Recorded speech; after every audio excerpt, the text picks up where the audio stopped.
most people misunderstand about people who prefer being alone is that they aren't broken, damaged, or antisocial. They aren't hiding from life. They are protecting something that was never fully protected when they were young. Here's what the research and real human experience actually show. Solitude, for many people, isn't a preference they chose. It's a skill they were forced to develop. Long before they decided they liked being alone, they learned that being around people wasn't always safe. Not physically unsafe, but emotionally unsafe. Unpredictable, exhausting. And so the child did what all intelligent creatures do when their environment is inconsistent. They turned inward. They built a world inside themselves that no one could enter without permission, because the outside world had already taught them that permission doesn't always get respected. And then that child grew up, and people around them said, "Why are you so quiet? Why don't you go out more? Why don't you open up?" Not realizing they were asking someone who had already answered that question a long time ago. And the answer was, because inside is safer than outside. Because silence is more honest than noise. Because one real moment alone is worth more than 10 shallow ones in a crowd. This isn't about being antisocial. This is about survival that became identity. Think about what it actually feels like to be a child in a home where the emotional temperature is always changing. One morning, everything is calm. The adults are in a good mood. There is laughter, maybe even warmth. You start to relax. You start to believe that today is going to be a safe day. And then without warning, the mood shifts. A door slams, a voice gets sharp. The air in the room changes in a way you can feel in your chest before you can explain it with words. And you, as a small child, have no idea what caused it. You have no idea what you did, or if you did anything at all. You only know one thing, something changed, and you need to adjust. Fast. Now imagine that happening not once, not twice, but consistently. Regularly enough that your nervous system begins to treat unpredictability as the default. Not as the exception, not as the accident, but as the baseline. This is what emotional inconsistency in childhood actually does to a person. It doesn't just create bad memories. It rewires the way a child reads the world around them. These children become extraordinarily sensitive to atmosphere. They learn to monitor facial expressions the way a sailor monitors the sky before a storm. They learn to listen to tone of voice more than actual words because they already know that what people say and what people mean are often two very different things. They learn to sit quietly in the corner and observe because observation is information, and information is the only real form of safety available to them. And here is the part that most people miss completely. This is not a weakness. What looks from the outside like a shy, withdrawn, overly quiet child is actually a child who has developed one of the most sophisticated emotional intelligence systems a human being can build. They are not disengaged. They are hyper-engaged just internally. Their brain is running calculations that most adults around them couldn't perform under pressure. Reading the room, predicting outcomes, calculating risk, measuring emotional distance, all of this constantly before they are old enough to name any of it. But here is the cost. When your entire early life is built around reading other people so that you can stay safe, being around people becomes work. Deep, exhausting, invisible work that never fully stops. Even in moments that are supposed to be joyful, part of the mind is still scanning, still monitoring, still asking, is this safe? Is this real? How long until this changes? And so very naturally, very logically, the child begins to find relief in solitude. Not because they don't want connection, but because when they are alone, the work stops. When they are alone, no one's mood is threatening. No one's silence needs to be decoded. No one's expression needs to be watched. For the first time, the nervous system can exhale. This is where the preference begins. Not in some personality quiz result, not in introversion as a fixed trait handed down through genetics alone. It begins in this specific and very human experience, the discovery that being alone feels like rest in a way that being around other people simply does not. And once a child discovers that, they carry it forward into every stage of life. You see it in the teenager who would rather spend an evening reading than going to a party, not because they're afraid exactly, but because something in them already knows that the party will cost more than it gives. You see it in the young adult who has a small, carefully chosen circle of people and no real desire to expand it. You see it in the adult who genuinely cannot explain to their co-workers or their family why a weekend completely alone sounds not just acceptable, but deeply necessary. Because how do you explain to someone who never had to learn this, that solitude was your first language? Now let's go a little deeper. Because emotional unpredictability in childhood doesn't always look dramatic. It doesn't always mean chaos or crisis or visible dysfunction. Sometimes it looks like a parent who was loving one day and distant the next with no clear reason for the shift. Sometimes it looks like a household where achievements were celebrated publicly, but emotions were dismissed privately. Sometimes it looks like a parent who was physically present, but emotionally somewhere else entirely. Not cruel, not abusive by any traditional definition, just unavailable in a way the child felt constantly and could never quite name. In all of these cases, the child receives the same foundational message, even if no one ever says it out loud. The message is, the emotional world of the people around you is not consistent, not reliable, and not fully safe. And since you cannot control it, the only thing you can do is learn to need it less. So they learn to need it less. They develop independence early. Not the kind of independence that comes from confidence, but the kind that comes from quiet necessity. They learn to self-soothe. They learn to process their emotions alone instead of bringing them to others, because bringing emotions to others had not always gone well. They learn to find comfort in routine, in books, in music, in the private world of their own thoughts, because these things, unlike people, do not change without warning. And then something interesting happens. That private world becomes rich, it becomes textured and deep in ways that the external world rarely matches. The internal conversation becomes more honest, more interesting, and more nourishing than most of the external conversations available to them. And solitude stops being just a coping mechanism and starts becoming something they genuinely value, something that feels not like isolation, but like home. This is the moment the adaptation becomes identity. And this is also the moment other people start to misread them. Because to the outside world, someone who prefers their own company looks like someone who is missing something. People project onto them. They must be sad, they must be lonely, they must be afraid of real connection. But what those observers don't see is that these individuals are not living in a smaller world. They are living in a deeper one. The preference for solitude that began as a response to emotional unpredictability has become something far more layered. It has become a refined ability to be present with themselves, to think clearly without the noise of other people's moods distorting the frequency, to make decisions that actually come from their own values rather than from social pressure, to feel emotions fully instead of performing emotions publicly. And yet, the original wound is still there underneath all of it. Because no matter how rich the inner world becomes, there is still a part of them, sometimes buried very deeply, sometimes not so deep at all, that still wishes it had been different. That still holds a quiet, wordless grief for the version of childhood where relaxing around other people felt natural, where trust came easily, where they didn't have to earn safety through vigilance because safety was simply given. That grief deserves to be acknowledged, not indulged, not dramatized, but acknowledged. Because you cannot fully understand why someone is the way they are without honoring the specific conditions that made them that way. And you cannot fully understand yourself.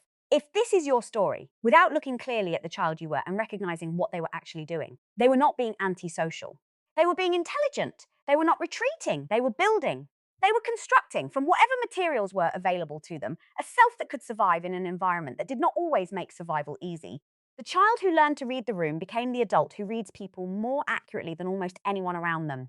The child who retreated into stillness became the adult who can sit with discomfort without running from it. The child who stopped expecting consistency from others became the adult who developed an unusually strong and reliable relationship with themselves. None of that erases what was hard. But it does mean that what was taken from you in one form quietly returned to you in another. The child who had to grow up too fast emotionally didn't lose their capacity for depth. They just learned to carry it alone until they finally felt safe enough to let someone else see it. There is something that happens inside a child when the outside world stops feeling reliable.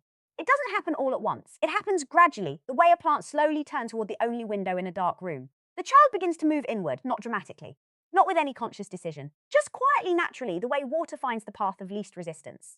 When the outer world is too loud, too unpredictable, or too emotionally costly, something in the child's mind says, come in here instead. In here, it's different. In here, you are the one who decides what happens next. And so the inner world begins. For most children who grow up in emotionally difficult environments, this inner world starts as a hiding place. A mental room they can close the door to, somewhere they can go when the noise outside becomes too much to process. It might look like daydreaming at the dinner table while tension fills the air around them. It might look like disappearing into a book for hours, not because the story is particularly fascinating, but because inside that story, the emotional rules are clear and consistent in a way that real life is not. It might look like lying in bed at night constructing elaborate imaginary scenarios. Not fantasies of escape exactly, but something more specific. Scenarios where they are understood, where things make sense, where they have some degree of control over how the story ends. This is not escapism in the way people dismiss it. This is architecture. The child is building something. Room by room, detail by detail, they are constructing an interior space that functions as a counterweight to everything that feels unstable outside. And because they spend so much time there, so much more time than the average child who doesn't need to retreat as often, the inner world becomes extraordinarily developed. It becomes detailed in ways that even they can't fully articulate. It has texture and tone and its own internal logic. It becomes, in the most honest sense of the word, home. Now, here is what's important to understand about that inner world. It is not just a refuge. It is also a laboratory. Inside that private mental space, the child is doing something that looks passive from the outside, but is deeply active from within. They are thinking, really thinking, turning experiences over in their mind, examining them from multiple angles, asking questions that the adults around them are often too busy or too defended to ask themselves. Why did that happen? What does that mean? Why do people act the way they act? Why does love sometimes feel like this and other times feel like something else entirely? These are not small questions. These are the questions that philosophers spend careers trying to answer. And this child, sitting alone in their room or staring out the window of a car or lying quietly in the grass somewhere, is wrestling with them at 8 or 10 or 12 years old. Not because they are unusually gifted, though some of them are, but because their circumstances demanded it. Because when the world around you doesn't explain itself, you have to become your own explanation. You have to develop the capacity to make meaning internally when the external environment fails to provide it. And that capacity, once felt, never goes away. This is why people who built rich inner worlds in childhood often grow into adults who think differently from those around them. Not better necessarily, but differently, more independently, more willing to sit with an unresolved question instead of grabbing the nearest comfortable answer, more capable of examining their own motivations honestly, because they have been doing exactly that since childhood. The habit of introspection that began as survival becomes, over time, a genuine intellectual and emotional strength. They know themselves in ways that many people who had easier, more socially embedded childhoods simply don't, because those people never needed to look that deeply inward. They always had the outside world to orient themselves by. The child who retreated inward didn't have that option, so they developed a compass that points to something internal instead of external. And while that comes with real costs, and we shouldn't minimize those costs, it also creates something rare, a person who can be completely alone and not feel empty. A person who can sit in silence and find it full rather than vacant. A person who doesn't need constant external stimulation to feel alive because they carry a whole interior landscape with them everywhere they go. Let's talk about what that inner world actually contains, because it isn't just abstract thought, it isn't just quiet and stillness. For many of these individuals, the inner world becomes the place where their truest and most authentic self lives, the version of them that doesn't have to perform. The version that doesn't have to monitor how they come across or calculate what is safe to say or carefully manage the emotional temperature of the people around them. Inside their own mind, they can be curious without being called too sensitive. They can be sad without being told they're overreacting. They can be angry without that anger causing consequences they then have to spend energy managing. The inner world, in other words, is the place where they are allowed to simply be, perhaps the only place where that was consistently true for them during childhood. And so they pour themselves into it. They develop inner lives that are extraordinarily rich. Some of them become writers because writing is the closest technology we have to translating the inner world into something external without fully losing its quality in the process. Some of them become artists or musicians for the same reason. The creative act becomes a bridge between what lives inside and what can be communicated outside. Some of them become deeply empathetic listeners because they spent so many years inside their own emotional experience that they can recognize the texture of another person's pain without needing it spelled out. And some of them don't create anything in the traditional sense at all, but simply carry inside them a depth of self-awareness and emotional understanding that shapes everything about how they move through the world. None of this means the inner world is without its shadows, because the same space that became a refuge can also become a prison of a certain kind. The habit of retreating inward can sometimes go too far. The person who learned to process everything alone can struggle to let others in, even when those others are genuinely safe. The individual who built their identity around self-sufficiency can find it almost physically difficult to ask for help, because asking for help means depending on someone else, and depending on someone else is precisely what the child learned not to do. The inner world can become so comfortable, so controlled, so reliably satisfying that the risk of real external connection starts to feel like a threat rather than an opportunity. This is not a flaw in the person. It is a completely logical extension of what they learned. When the outside world was the source of pain and the inside world was the source of peace, why would you voluntarily move back toward the outside? The nervous system doesn't easily forget what it learned through years of experience. It takes something very specific, not time alone, but safe and consistent experience with other people, to begin gently teaching it something different. But here's what I want to leave with you about the inner world, about what it actually means for a person to have built one this deep, this deliberately, this early in life. It means they know something that most people spend decades trying to learn. They know that who you are does not depend on who is watching. They know that your value does not require an audience. They know that meaning can be generated from within, that peace does not have to be borrowed from circumstances, and that the most important relationship you will ever have is the one you cultivate with your own mind. They know this not because someone taught them. They know it because they had no other choice but to discover it for themselves in the quiet, in the solitude, in the interior space they built brick by brick when they were still too young to understand what they were constructing.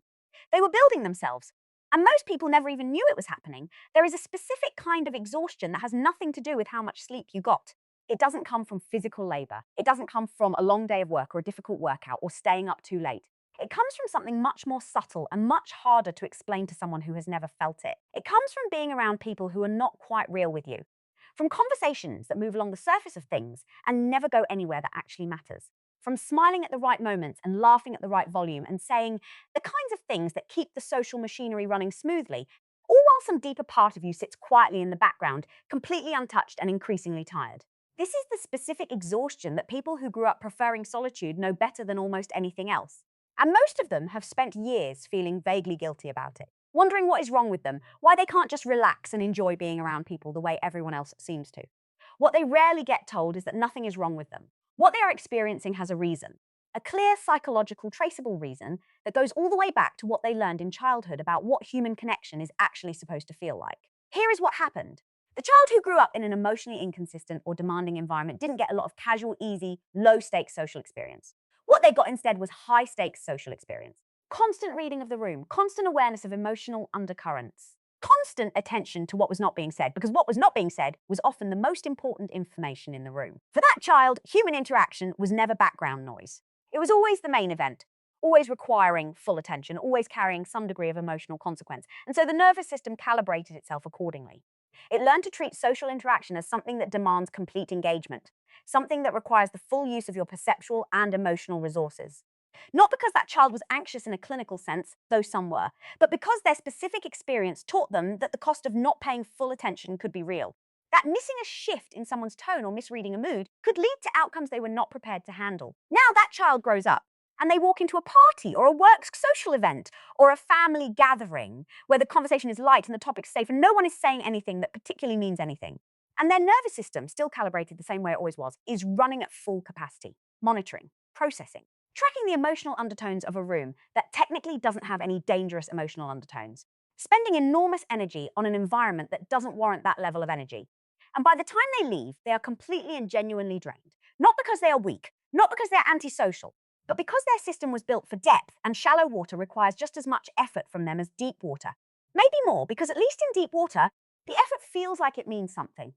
This is the core of it. Shallow connection doesn't just bore people like this, it depletes them specifically because their internal experience of connection has always been high resolution. They were never wired for the low resolution version. They didn't grow up practicing it. They grew up practicing something entirely different, the careful, attentive, psychologically demanding work of navigating emotional complexity. And that kind of background makes small talk feel not just uninteresting, but genuinely costly in a way that is very difficult to explain to someone whose social baseline was built differently. Think about what small talk actually is at its foundation. It is social performance with a mutually agreed upon script. Everyone knows roughly what the lines are.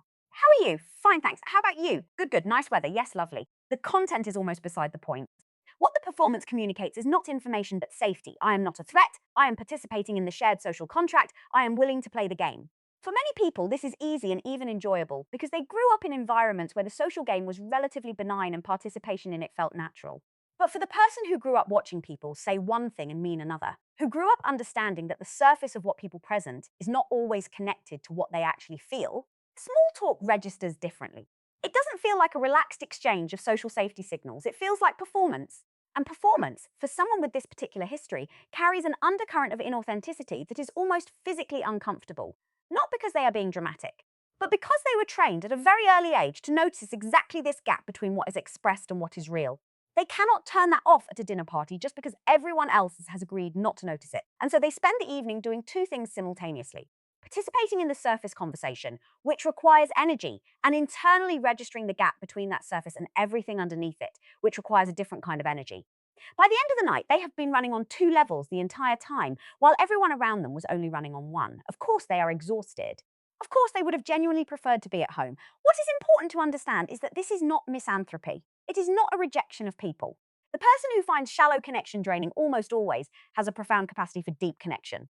In fact, they often have a greater capacity for it than most, precisely because depth is the mode of connection they were built for. Put them in a real conversation, one that actually goes somewhere, one where something true is being said, one where there is genuine mutual recognition happening between two people, and everything changes. They come alive in a way they never do at a cocktail party. They are fully present, fully engaged, and they leave the conversation feeling not depleted but replenished because that kind of exchange actually matches the resolution at which their inner world operates. This is the distinction that almost never gets made when people talk about introverts or people who prefer solitude. The assumption is that these individuals simply don't like people or that they find all social interaction tiring. But that is not precise enough. What they find tiring is specifically the performance of connection in the absence of actual connection. What they find nourishing, often deeply so, is the real thing. The conversation that drops the script, the moment where someone says what they actually mean. The exchange where two people stop managing their presentation and simply meet each other honestly somewhere in the middle. The problem is that those moments are relatively rare. And the path to them almost always runs through the shallow water first, through the small talk and the safe topics and the mutual performance of normalcy. Which means every attempt at real connection requires paying an upfront cost that, frankly, doesn't always feel worth it. So they stop initiating as often, they become more selective, They stop going to the events where the odds of real connection are low. They protect their energy the way someone on a limited budget protects their money, carefully, strategically, with a clear sense of what is and isn't worth spending it on. And then the world looks at them and says, "You're so hard to get to know. Why don't you put yourself out there more? Why are you always so quiet?" Not realizing that the quiet is not absence, is discernment. It is a person who has simply become very clear about the difference between contact and connection, between proximity and intimacy, between a conversation that happened and a conversation that actually mattered. They are not asking for much. They're asking for exactly one thing that turns out to be surprisingly rare for the interaction to be real. And until it is, they will always find the silence more honest than the noise. There is a specific kind of person who has spent most of their life being told, in one way or another, that the way they are is a problem to be solved. Too quiet, too sensitive, too serious, too much in their own head, not social enough, not open enough, not easy enough to be around. From childhood onward, they collect these small verdicts the way other people collect compliments, and somewhere along the way, many of them begin to believe it. Begin to carry a quiet, persistent sense that they are somehow less than. That the qualities that feel most natural to them are precisely the qualities that make them difficult, strange, or incomplete in the eyes of the world around them. What I want to say to that person, and what the evidence, both psychological and human, actually supports, is this. The thing that made your childhood harder than it needed to be is the same thing that gave you something most people spend their entire lives searching for and never quite find. And it didn't arrive despite the difficulty, it arrived because of it. Not as compensation, not as some cosmic consolation prize, but as a direct and traceable result of what you were required to develop in order to navigate the specific world you grew up in. Let's start with empathy. Not the word, not the concept, but the real thing, the actual lived capacity to sit with another human being in their pain without flinching, without rushing to fix it, without making it about yourself, without offering a hollow reassurance just to make the discomfort in the room go away. This is extraordinarily rare. Most people, when confronted with someone else's deep emotion, get uncomfortable and begin, often unconsciously, to manage that discomfort rather than actually stay present with the other person. They change the subject, they offer solutions when solutions aren't what's needed. They say everything is going to be okay before they have taken the time to truly understand what the person is actually going through. The person who grew up having to feel everything carefully, who grew up paying close attention to the emotional states of the people around them, who grew up developing sensitivity, not as a luxury, but as a necessity, this person does not do that. They know how to stay. They know how to sit in the difficult feeling with someone and not try to escape it. They know how to make another person feel genuinely seen because they spent years learning to see what others were not saying out loud. That skill, which began as a survival tool in a complicated childhood, becomes in adulthood one of the most profound gifts one human being can offer another. And most of the people who possess it don't even fully recognize it as a gift because it has always felt so natural to them that they assume everyone must experience the world this way. They don't. Then there is the quality of self-awareness. Real self-awareness, not the performative kind where someone has read enough psychology to narrate their patterns without actually changing them, but the deep, uncomfortable, honest kind where you actually know why you do what you do. Where you can sit with a difficult emotion and trace it back to its origin without defending yourself from the truth of what you find. Where you can recognize your own patterns before they run away with you, because you have been watching yourself think and feel and react for so long that very little of your inner life escapes your attention. This quality develops specifically in people who spent significant time alone with themselves, who had no choice but to turn inward and examine what was there, who grew up in environments that required them to understand emotional complexity early, because the alternative was being constantly blindsided by it. That enforced interiority, that early and repeated practice of sitting with your own internal experience, produces a level of self-knowledge that most people only begin to approach in midlife, if at all. The person who grew up quietly alone in their own inner world has been doing this work since childhood. They have decades of practice that others don't have. And that practice translates, in adulthood, into a steadiness and a clarity about who they are that is genuinely difficult to shake. Which brings us to resilience. Not the loud, triumphant kind of resilience that gets celebrated in motivational speeches, but the quiet, unglamorous, deeply functional kind, the ability to be completely alone and not fall apart, the ability to sit with uncertainty without immediately needing to resolve it, the ability to face something painful and process it from the inside out rather than outsourcing the processing to other people or to noise or to constant distraction. This is a kind of strength that looks like nothing from the outside, but is actually one of the most stabilizing qualities a human being can have.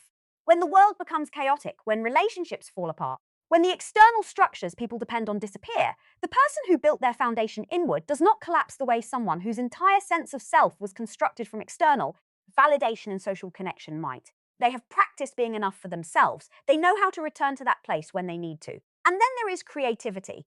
Not creativity as a personality type or a hobby, but creativity as a mode of processing experience. The ability to take what is felt and transform it into something that has form, shape, meaning.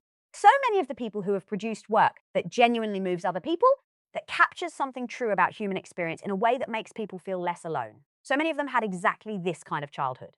Exactly this kind of retreat into the inner world. Exactly this kind of relationship with solitude and depth and the rich interior life that grows when a person spends real time inside themselves. The connection is not accidental. The same conditions that produce the sensitivity produce the material. The same circumstances that required the retreat into the inner world gave that inner world something significant to work with. Now, I want to be very careful here because none of this is an argument that difficult childhoods are good. They are not. The pain was real, the cost was real, and there is nothing to romanticize in what many of these children experienced. What I am saying is something more precise than that.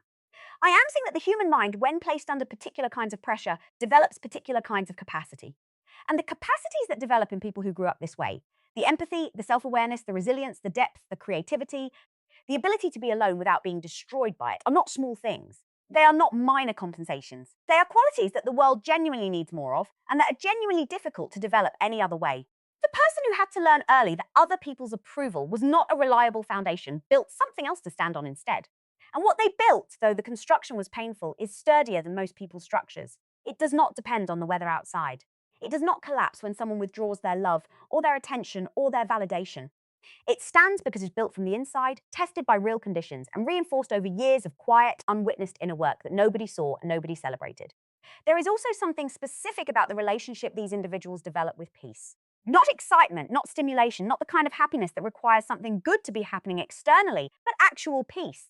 The calm that comes from being genuinely comfortable in your own presence. From not needing the room to be full or the phone to be buzzing or the calendar to be packed in order to feel like your life has value. This is not emptiness. This is not depression wearing a philosophical mask. This is a kind of inner sufficiency that is increasingly rare in a world specifically designed to make people feel insufficient. And the person who developed it, who grew up finding peace in their own company when the company of others was unreliable, carries that capacity with them permanently. It became part of how they are built. So if you are someone who has spent years quietly wondering why you are the way you are, why you need more solitude than others, why you feel things more deeply than seems convenient, why shallow connection leaves you hollow and real connection moves you more than you can easily explain, I want you to hear this clearly. You were not given a lesser version of life. You were given a harder version of life that quietly made you into someone with more depth than most people will ever know what to do with. The sensitivity was never the weakness. The sensitivity was always the gift. It just arrived wrapped in something difficult, the way the most important things so often do.